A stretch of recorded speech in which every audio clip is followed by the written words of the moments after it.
moment, their instincts kick in, their training kicks in, and they spring into action. Get joint detachment. Now, second, go.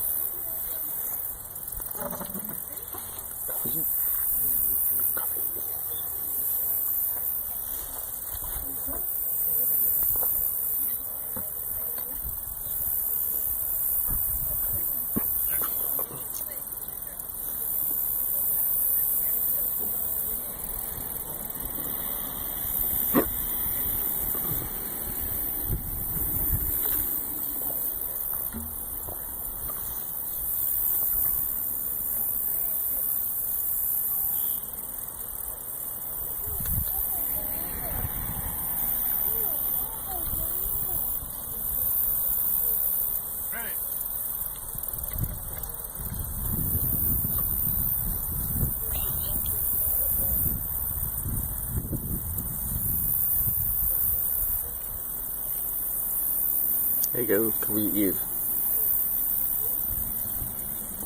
Alright. Alright. I told you you'd hear it. You can also kind of tell how they knew that an attack was coming before they could see it. So the men of these artillery batteries here, they're springing into action and they just start going. You guys saw they were moving relatively slowly and very deliberately, but you can imagine these guys moving at a much faster pace, but they're still going through those exact same kind of choreographed motions. It is very much kind of this well-oiled machine. But if you guys heard the sound of one gun just out here. There were the two batteries out here would have given us 10 or 12 guns, firing just as fast as they can. So it would have been a lot louder, a lot more noise, a lot more chaos. But that's what these guys do. That's what they're trained for. So they're opening up and they're firing exploding shells out into and over these trees to our north here. And that goes on for a few minutes and they think they're doing well, when suddenly, pouring out of that tree line just above us here, comes running in full retreat troops under the command of William Gross. Now here's the problem with that. William Gross is a Union commander. Unbeknownst to these men, they are shelling their fellow comrades. This is an incident of friendly fire, which, given the wooded nature of this battlefield, is actually relatively common here at Chickamauga, unfortunately. So these guys, their first indication that anything is wrong is when they see their own men running out of the trees in full retreat. And I can't help but think, you know when you see something happening and you know you can't stop it, it's already over with, or you see something happening and you can't prevent it, you just kind of get that sick knot in your stomach. I can't help but imagine that these guys in the 4th U.S. Artillery don't feel that sick knot in their stomach of, oh my gosh, what have we just done? But these guys have a job to do. They have been trained and trained and trained. By the time they come here, many of these men have been at war for well over a year, maybe even 2. They are trained, don't stop, don't think, just do. Each one of these men has got an assigned position, an assigned job, and their only focus is doing that job. So if you're the guy standing out here with that big old stick that you saw the one guy with the sponge on the end of it, all he's thinking about is just sponge, ram, sponge, ram. He doesn't have time to think about what's just happened. The guy's running shells back and forth. His job, just run shells back and forth. Don't stop and think. Your instincts take over. You don't have time to think about the men who are bleeding and dying off in those trees. You don't have time to think about the guy next to you who maybe gets injured and you can't stop to help him out. You don't have time to think about the enemy who's advancing on you. Just do your job. Focus, focus, focus. And artillerists are pretty good at that. One of my colleagues up at Stones River National Battlefield is fond of saying that artillerists are terrible at giving you an account of a battlefield.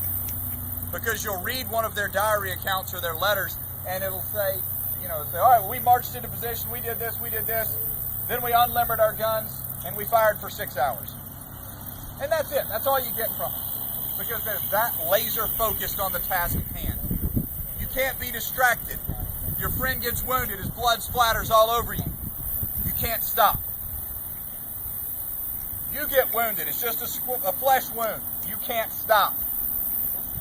Your buddy gets killed. You just got to step in and fill his job. Just keep going and going and going. Eventually, Union infantry swung around from the south here, pushed up through this field, and managed to help the 4th U.S. Artillery kind of defend this position. And so they pushed back this Confederate attack, at least for the time being. By later in the afternoon, these men had been repositioned over at what's called Horseshoe Ridge, which if you go over towards Snodgrass Hill, over on the northwest side of the battlefield, these guys end up on that big ridge line over there. And from there, actually, the battery actually got overrun later in the day. And several of the guns got captured. Several of these men become prisoners. For these men, they lose the Battle of Chickamauga. But even with all of that, they don't have time to stop and think about what's happening. The first time they have to really stop and think about what's going on, just think about what have they done, is when they go home at the end of the war. 150 years ago, this summer, this fall, Union and Confederate soldiers were making their way home. And for many of them, in that quiet that's left behind after 4 years of war, that's the first time they have to think about, oh my gosh, what did I do? That's the first time they have to come to grips with that knot that's in their stomach. That's the first time they come to grips with the idea that they killed their own men. That's the first time that they could have to really stop and think about the idea that they killed enemy soldiers. They have to ask themselves, for what? Was it worth it? It's not an easy question, but it's something each one of these men is going to have to grapple with. Was it worth it? How can I live with myself? I have done terrible things that are totally unnatural. It is against our programming as human beings to kill each other. But that's what these men do, and they do it with such efficiency that they don't even stop to think about it. And at some point, you got to come to grips with that. These men, they go home for the rest of their lives. When they hold, say, their girlfriend or their wife's hands or their grandchild's hand, they can look down and see that cute little hand in the palm of their own, but in their own hands, they might still see that sponge rammer in their hands. They might look into the mirror and the face that's looking back at them might be a wrinkled old face of an old man 40 years after the war, but in their mind, they're still going to see their friend's blood splattered on it. When they walk through the front steps of their door to go home one day, they might look down at their feet, and what's beneath them is just the front porch, but what their mind sees are maybe bodies that they had to step over. When they lay in bed and try to sleep at night, they have to ask themselves, did I do enough? My buddy who got wounded, he just fell down next to me. I didn't stop to help him because I had a job to do. I had to step in and fill his role. Could I have saved his life? These men have to live with that. And how they do that is up to each one of them. Some of them are not able to come to grips with that. Each one of these veterans has to come up with their own way of coping. For a lot of the veterans, their way of coping was to come back to this place. 125 years ago this year, in August of 1890, Union and Confederate veterans came back to this place and established a national military park. And they established it to not only study the battle here, but to be a place that's a memorial.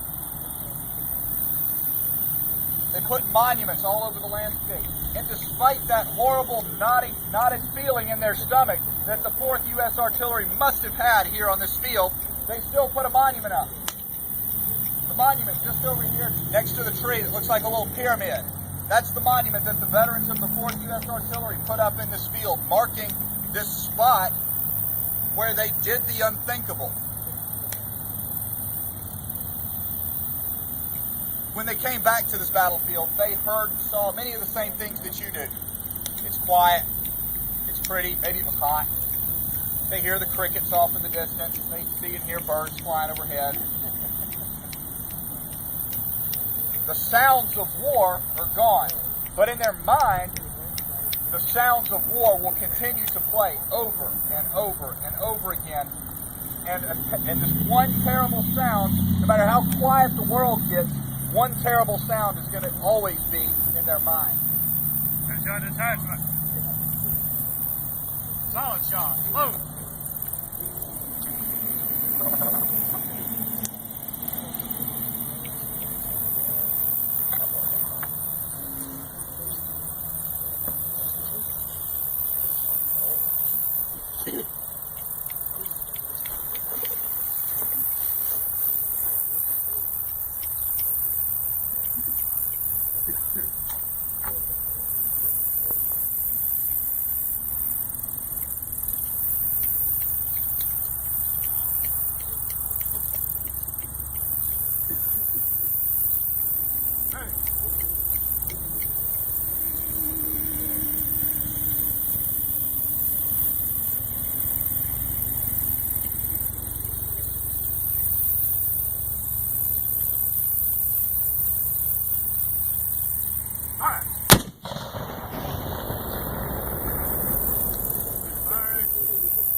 You heard that shot just kind of roll out across this field. Eventually it goes quiet.